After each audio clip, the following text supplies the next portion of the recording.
آصف دورانی وایي که اسلامي امارت د ټي ټي پي غړي اسلام آباد ته وسپاري مشکل به ورسره حل شي. سلام ستړي مشئ پام وکړئ د یاران ټي وي یوټیوب چینل څخه تازه او مهم خبر ته. د افغانستان په چارو کې د پاکستان ځانګړی استازی وایي که د افغانستان اسلامي امارت د ټي ټي پي غړي اسلام آباد ته وسپاري نو له اسلام آباد سره به مشکل حل شي. آصف دورانی د اسلامي امارت د واکمنۍ د 3 کلنۍ په مناسبت وایي چې اسلامي امارت د خپله د ټي ټي پي پر ضد ګام پورته کړي یا د پاکستان ته وسپاري. د 2021 کال اګست کې د اسلامي امارت واکمنېدو او پاکستان کې د بریدونو ډېرېدو سره اسلام آباد په بیا د افغانستان په سرپرست حکومت تور لګوي چې د دوی مخالف وسلوال یې په افغان خاوره کې ساتلي دي.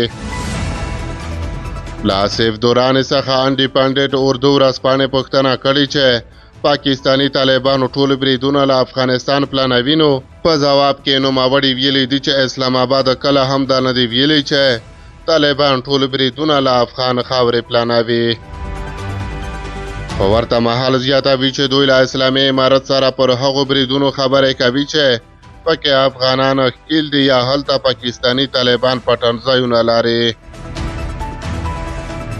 دغه پاکستانی استازی وایي چې له دوی سره خبرو کې اسلامي امارت د ټي ټي پي پر ضد د هڅو خبرې کړي او دوی هیلهمند دي چې اسلامي امارت پر خپله ژمنه ودرېږي.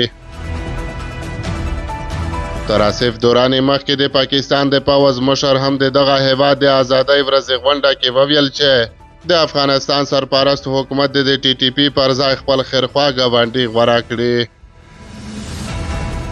عاصم منیر تېره اونۍ هم له اسلامي امارت وغوښتل چې د پاکستان د تحریک طالبان د ملاتړ لپاره د اسلام آباد مخالفت نه کوي.